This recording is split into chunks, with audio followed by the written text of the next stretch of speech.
Guys कैसे हो आप सभी। आई होप आप सभी अच्छे होंगे। तो आज की इस वीडियो में हम बात करने वाले हैं management basic apply to nursing unit second की definition of management, concept of management and objectives of the management in nursing. इन सब चीज़ों की बात करने वाले हैं इन टॉपिक के बारे में आज। तो आइए देखते हैं definition of management. Management is the process of the planning, organizing, staffing, and directing, controlling resources to the achieve organizational goals, effective and efficiency। तो ये है आपकी मैनेजमेंट की डेफिनेशन। फिर आपके आते हैं concept of the management. The management has following concept.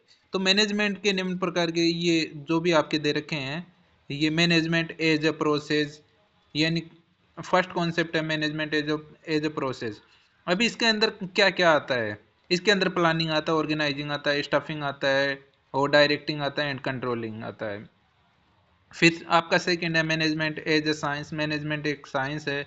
Management as a profession. Management as a profession भी होता है। मैनेजमेंट एज ए आर्ट, यानी एक आर्ट यानी कला के रूप में भी मैनेजमेंट होता है। कि management as a goal oriented, और जो मैनेजमेंट है गोल ओरिएंटेड होता है, यानी इसका एक स्पेसिफिक गोल होता है।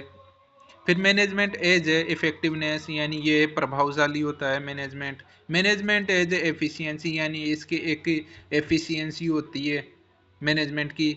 फिर आपका आता है नेक्स्ट आता है management as a multi dimensional, यानी मैनेजमेंट एक मल्टी डायमेंशनल भी होता है। मैनेजमेंट एज ए कोऑर्डिनेशन, और इसमें क्या है कि जो ये जो कोऑर्डिनेशन होता है इसके अंदर मैनेजमेंट में।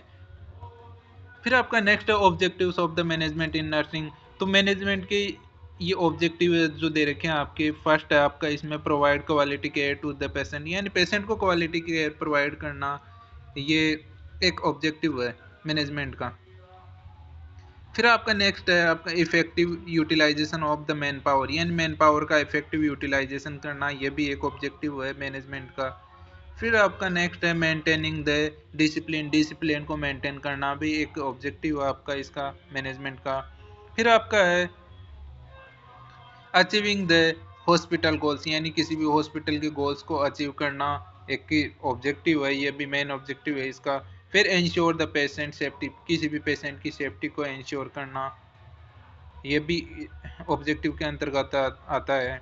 फिर आपका आता है पर्सनल डेवलपमेंट, यानी किसी व्यक्ति का या फिर किसी इंडिविजुअल का पर्सनल डेवलपमेंट करना, या फिर खुद का विकास करना ही एक, ये भी मैनेजमेंट के अंतर्गत आता है एक नर्सिंग फील्ड में। फिर आपका नेक्स्ट है मैनेजिंग ऑफ द रिस्क, यानी किसी भी प्रकार की कोई भी रिस्क होता है तो उस रिस्क को मैनेज करना ही एक मैनेजमेंट का एक मुख्य गोल है। तो बस आज के लिए इस वीडियो में इतना ही। Thank you, bye bye. और पढ़ते रहिए, मेहनत करते रहिए, सफलता एक दिन ज़रूर मिलेगी। और चैनल को सब्सक्राइब कर लीजिएगा ऐसे ही टॉपिक्स जानने के लिए इंटरेस्टिंग।